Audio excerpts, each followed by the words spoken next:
Hi, everyone. This is Too Young to Be Old podcast with me, your host, Diane Gilman. Each week, my guests and I will share insights, advice, and more than a few laughs to empower and inspire women over the age of 50 who really need to embrace the aging process. We want to encourage you to pursue your passions and dreams, no matter what decade you're living in.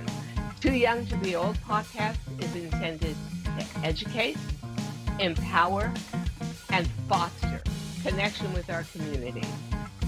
Please note that this podcast is not a substitute for medical advice or care.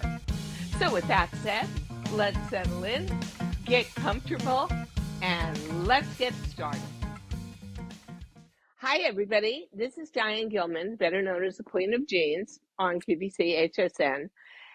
And we have got good news for girls today.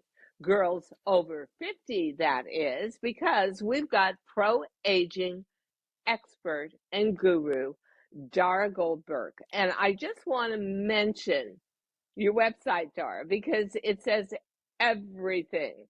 Loving midlife. Invincible, not invisible. Well, when I was still active on live tele-retail, QVC HSN, I always used to say to my customers, coincidentally enough, Dara, we are the forgotten women. And in fashion, we truly are. And I developed a middle-aged jean that was based on my body measurements, and it went around the world because hormones are the same everywhere. Mm-hmm. But I will tell you what, we need champions for midlife like you, Dara. And I'm going to ask you, how did you get into this field? How did you become? How did you get that motivation to defend your generation, your generational sisterhood? I love getting this question. I especially love the way you asked it. Oh, thank you. It started about, I guess, 13 years ago when I was 42, and I had a very successful career in management consulting, loved my colleagues, was a partner in the firm, all that healthy lifestyle. And yet it felt like out of the blue, but it wasn't. I didn't love my job anymore. I didn't want to go to work. I wasn't motivated. And I was like, what is wrong with me, right? What am I having what society calls a midlife crisis? I was 42. Yeah. And the thing is, and I'm not saying it was easy, it was really uncomfortable. It was, I call it kind of, the emotions were awful, but behind them, they were, if you will, the data that was saying, Daryl, you're not having a midlife crisis. You're having a midlife growth spurt. Oh, and what a good way to put it. Yeah. Why, right? Why does society have this, tell all women, especially men to some extent, that growth stops when we hit midlife? And right? For me, it was very different. And I was actually an advocate of not living my life like other women who aged, because born in 1945 to a mother who was 45, she almost died in childbirth, went into sepsis, had to have an emergency full hysterectomy. Imagine that in 1945.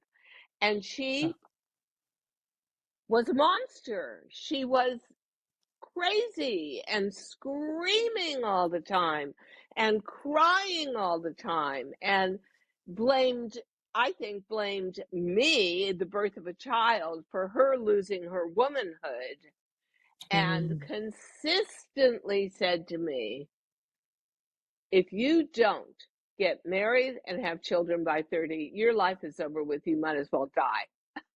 Verbatim. So I kept thinking as a young child, yeah, I don't like this. do I have to do this? Do I have to live Mhm. like that? Is that going to be me at Mhm. 40, 45? And I vowed to myself that I was going to age differently, happier, calmer, more Mhm. productive, no bitterness. And, I felt for my mother. I really did. But as a young child, 1, 2, 3, 4, 5, 6 years old, I didn't get it at all. It was just something happened to my mommy, and she was barely there as a parent anymore.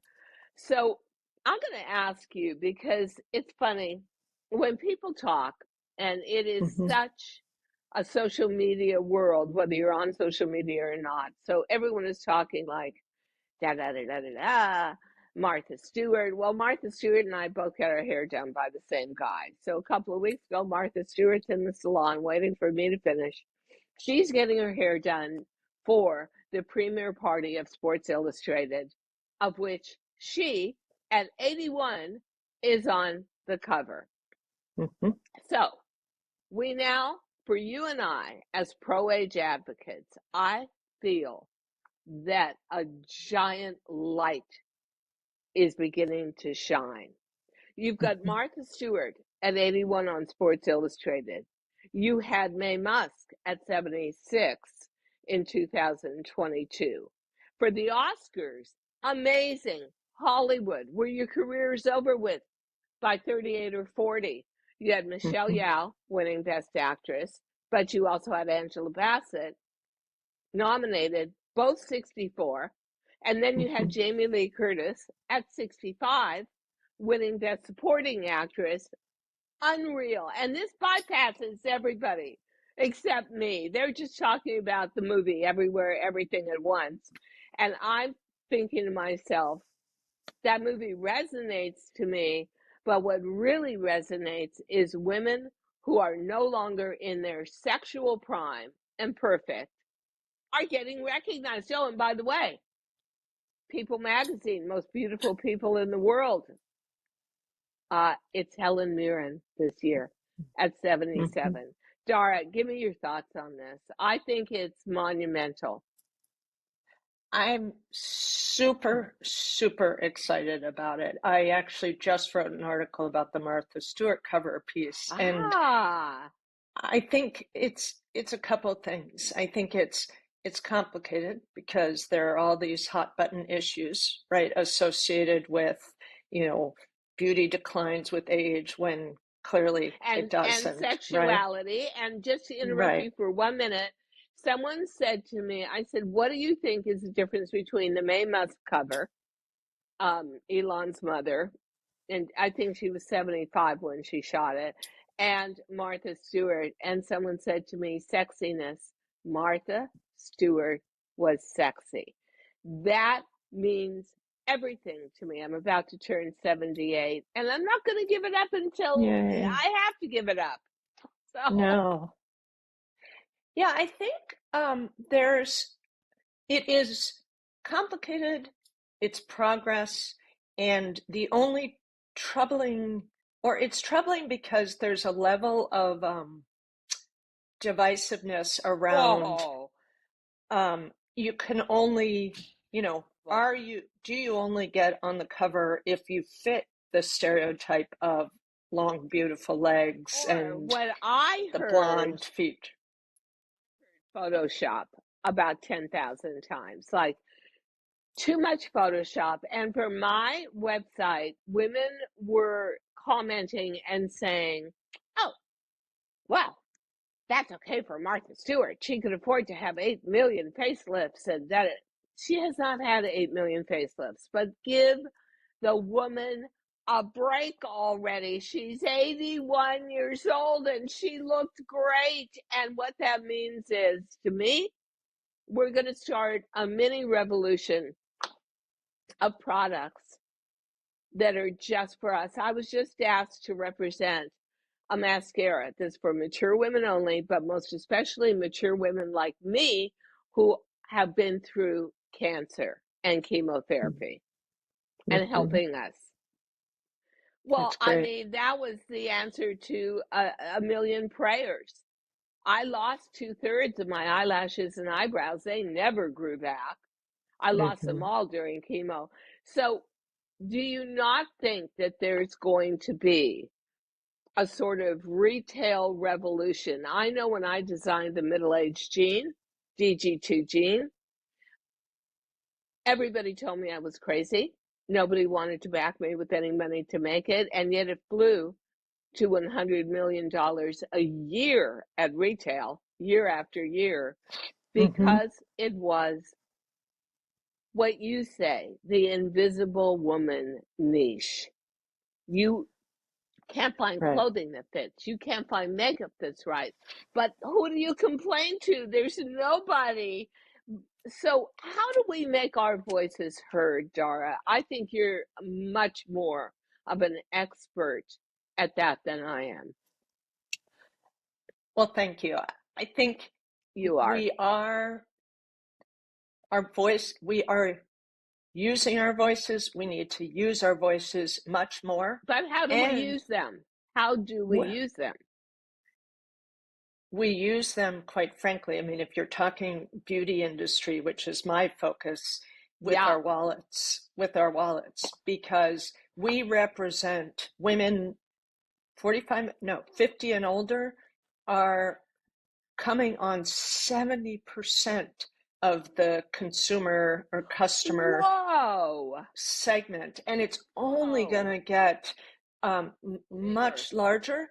Yeah. And we have the power, but we do have to choose to the speaking up isn't just what I'm trying to do, like be on these podcasts and have a Right. collective. It's be in your local beauty store, or even I tell women to email brands where you see anti-aging this and age defying that, and Okay. and let the salespeople know you're looking for makeup that doesn't tell us not to age and that aging is our problem. You're looking Right. for Right. brands that, and I created this guide called the Endless Beauty Collective, which is my company, but Uh-huh. the ProAge Beauty Brand Guide. And what the guide is only brands that do no anti-aging, youth-obsessed messaging. They totally, like, their whole ethos is that beauty is endless. And their role isn't to keep us from aging, because that's ridiculous, Yeah. but to And the help result's us. not good. Yeah. Well, and I don't judge. I mean, it absolutely needs to be a no judgment zone. We're all products of the same messages and society. And I think you do me, I do me, she does her, like, get treatments, don't get treatments. Just make sure it's a choice. It's your choice and not Yes. society's And choice. and the other thing I feel too is it's very interesting. Since I started doing the podcast and I backed away from live television to try and broaden my message, I've been approached by a company that does shampoo Mm-hmm. solely for mature women. And the results are fantastic. Mm-hmm. Now a completely organic skincare line for 50 plus women. And now this restorative mascara that's supposed to, and I'm about to get it in the mail. I'm so excited. That has a Yeah, special wand for women who have lost most of their eyelashes from chemotherapy, and great. how it helps fill in. But I do want to tell you a story. So, um, I'm part of a group on Net-a-Porter, which is an online fashion um, entrepreneurial situation. It's like the Bergdorf's of online. You can get everything from $50,000 evening gown to a little bottle of Barbara Stern anti-aging serum. So one day I get invited to a 20 women focus group for Dr. Barbara Stern anti-aging. Mm-hmm. but also you kind of have the message muddied up by things like she also does teenage pimple cream, and I'm thinking, wait a minute, who is this for? I'm getting confused here. So I go to this. It's beautiful. It's out in the Hamptons. It's a big long table. I'm at least 25 years older than Mm-hmm. anybody else at the table. I am the only one with naturally colored hair, and they're kind of treating me like a fragile little old lady, which sometimes can be convenient. So, okay. And finally, one woman, glamorous, probably around 40, kind of leans over the table and says, Diane, can I call you Diane? Why do you care anymore? Oh my God. Oh, I, that is I so was sad. It was so, it was, I will tell you what, if I put 1,000 women in a room, Dara, and I said, who's looking forward to aging? Maybe one hand would go up. If I said, how many of you are terrified of aging? Every hand would go up. And I think that for those people like you, as a pro-age advocate, and myself, and anybody else who's in our circle, Mm-hmm. it is our responsibility with the passion we have for aging beautifully, aging comfortably, aging productively, aging with a voice to Mm-hmm. be heard and to gather our sisterhood around us. And to really find the pride. There's a Yes. fabulous campaign going on right now on social media. It's phenomenal, and I want to give a shout out, but also it's relevant here. It's Ageism is Never in Style, which is this woman, Jacinth Bassett of the Bias Cut Boutique. She created this, campaign, and it's a partnership with Aging Better.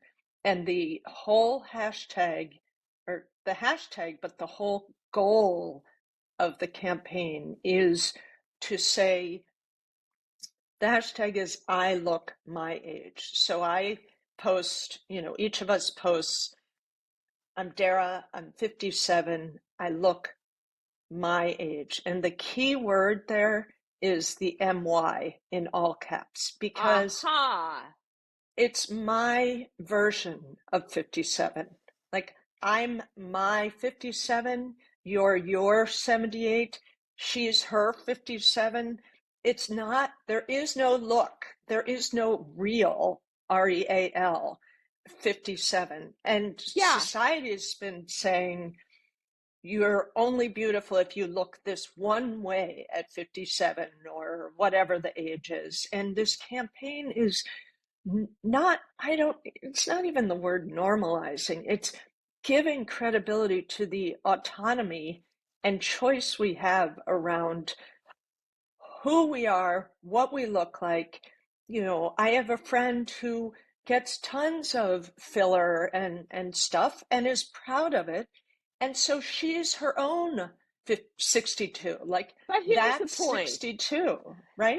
I We're was not terrified. widgets. I was Yeah. terrified this week. I had everybody on vacation. So the guy that does my eyelashes, the guy that does this, the guy that does my hair, the woman that shampoos my hair, because this is a big production number. So I get my substitute, who was actually fantastic hairdresser, and I had to voice and explain my look to him. And it was, Mm-hmm.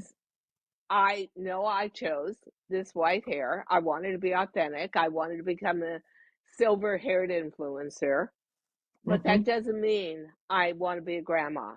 Okay. So I want to be clear. I've chosen my message because my hair, obviously, if you're on TV in front of a TV camera for 30 years, you're pretty aware of your looks. And I said, I chose older glamour girl. So go for it. Right? Mm-hmm. Like this. That's your 78. right? That is And you my get to own it. 70. Yes, and I enjoy it, and Yep. I explore it, and I improve it, and I shine it, and I posture it, and I position it. But you Yeah. know what, ladies? Here is a basic key that Dara and I are both saying. You are in charge of Hmm. your life and how you age. And so many of us, and I'm even going to include myself, I will get very frustrated with myself. I'll be angry at myself for aging. Angry that I drop things more often than I used to. Angry Mm. that I don't have eyelashes and eyebrows. And then you have to sort of reel yourself in and say, okay, at least for me, wait a minute, Diane, you're bordering on 80 years old. Come on, be Right. real. You're doing pretty good. So you have I to be also, your own cheerleader too. You have to make you your favorite DIY project. That's what I say, past the age of 50. and I completely agree. And we need to support each other and lift each other Oh, up. yes. But I will Yes. say, I think you're making or adding a great point here, which is it's not either or, it's and both. Aging is not all fun and games. There's really Mm-mm. crappy parts to it. But society only tied a ribbon around the stuff we don't isn't Well, fun look and at left TV. out all the greatness, Yeah, right? look at cable. It's every single image of someone that looks like me or you is a sick person, and it's all about Hmm. drug commercials. You can get better this way. You can do this. Well, I do have to thank cable TV because that's how I truly found out about gel shots for my knee, my arthritic knee, and yeah, it did work and really improved my life. But if I was a young person, if I was a child, and Hmm. cable TV was still on in my house, I would think aging sucked. Pardon Hmm. me. I would think That's fun. aging was decline. I would think aging was depressing. I would think aging was isolating. And I would think aging was all about getting one disease and condition heaped on top of another until you were finally crushed. And it Right. simply is not true. And so, for me, everybody said, "Oh my God, you're so crazy. You're number one on tele-retail. How could you leave?" You know, I felt I had a responsibility. I had built a 650,000 woman fan base in my years on tele-retail, and I felt I owed it to them to increase that sisterhood and be the cheerleader with giant pom poms for growing older. Yeah, Hmm. there's some pain. Yeah, there's some things about it you don't like. But you know what? If you're like me, I'm grateful for every extra minute I have. I love life. And I see Hmm. miracles happen every day. I think this is honestly the most magical time of life. I do, but I've opened myself up and sort of live in a zone of gratitude. Hmm. I did want I to love ask you that. another question, and I wondered whether you remembered this. A few years ago, Mae Musk, who was then about 72, got booked for a CoverGirl commercial, and she comes on. Now, when I think of CoverGirl, I think of really radical, harsh makeup for 15-year-olds, right? It's a Hmm. really young brand. And I Hmm. guess they decided to try and hook some of us girls into it. So they have Mae Musk, and she's in some harsh outfit that I would never wear because she and I are almost the same age. And then she's like, well, make some statement like, well, I'm going out for the night and, I'm no different. And I thought, I don't believe you.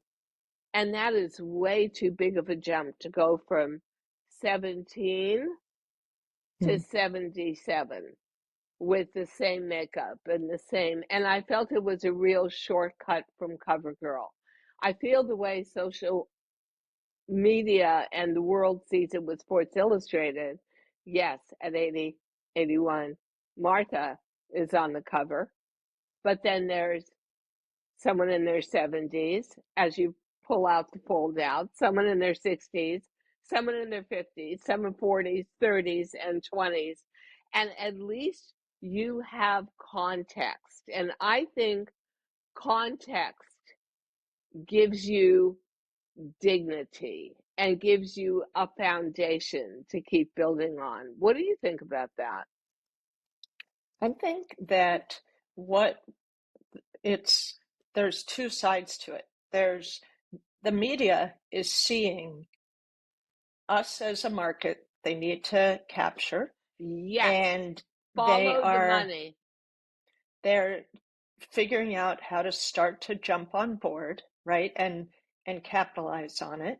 Yeah. At the same time, we have to jump in and make sure that we're being really shrewd about whether or not, we're willing to let them. It's good that they're doing it, but it needs to be authentic, and we Uh-huh. get to decide Yes.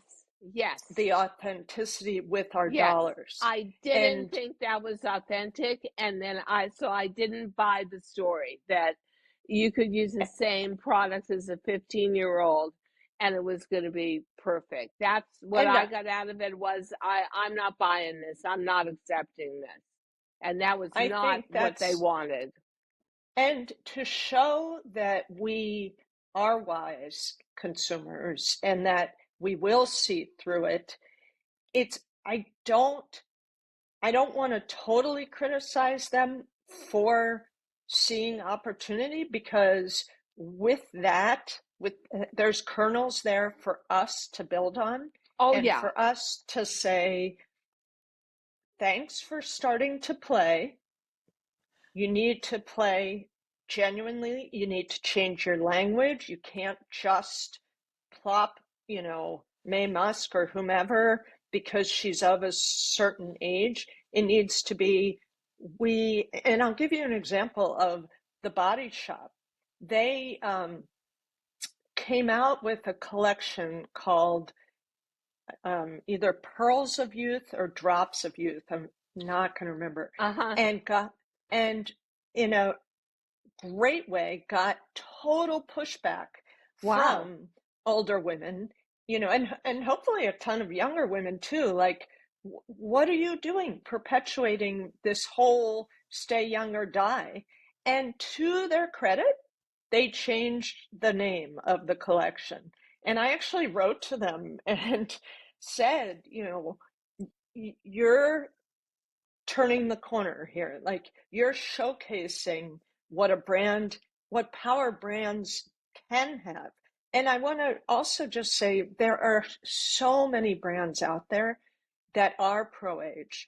And, to what you said about certain brands focusing specifically or Yeah. exclusively on Yeah. our age cohort, even ones that focus on all ages, they are stopping with, I mean, not enough of them, but some are You know saying what no to the anti-aging thing. And what I loved when I just got asked to represent this mascara was it was not only for aging women, it was for aging women who had been through cancer.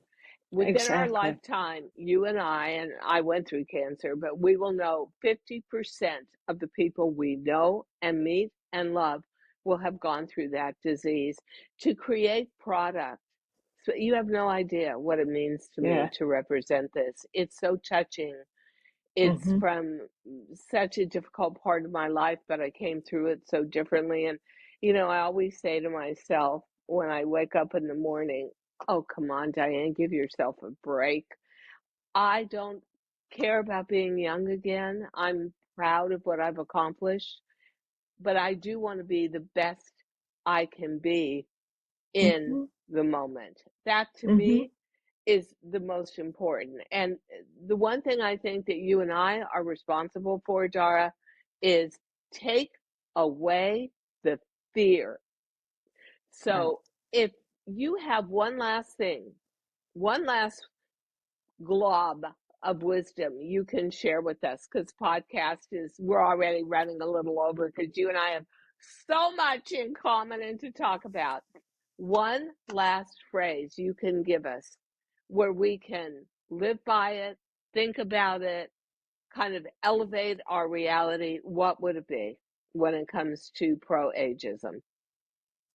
I think I want every woman, younger and older, all ages, to know all of the beauty that comes with getting older. And when I say Yes, beauty, I don't mean yes, just physical, although I yeah. do mean outer beauty, but The um, preciousness of life. the freedom, the sense of permission to go by our rules, like Yep. individual rules, not standards set by society. That, one woman said it, she loves sitting in the seat of her wisdom. I think that Whoa, that is I want fabulous. that I'm for writing that every down. woman. And I think Ugh. that's, this is a legacy thing for me. Oh, me I owe it too. That's to, amazing. Yeah. yeah, I think we all, we owe it to ourselves, to each other, and to future generations of women. And it's Totally. possible. Oh, it's totally possible because you are in charge of yourselves. Believe it or not, ladies, you truly are. It's just a Hmm. matter of shifting your point of view a little and you become proactive in your life and Hmm. can make some really fabulous choices. So Dara, ever and onward, my sister. Thank you so much. Thank you, Excellent. Diane. Thank you. Okay, ladies, that was half an hour of really good news. Signing over and out. And just know aging can actually be a blessing and an incredible gift. Bye. Thank you so much for listening to Too Young to Be Old podcast. The episode may be over, but the fun doesn't have to stop here. Find us on Facebook, Instagram, TikTok, and YouTube at The Diane Gilman, or visit our website, thedianegilman.com. If you like the show, leave us a rating or a review and subscribe so you don't miss the next episode. And until then, don't forget, age is just a number. Together, we'll prove that we are all too young to be old.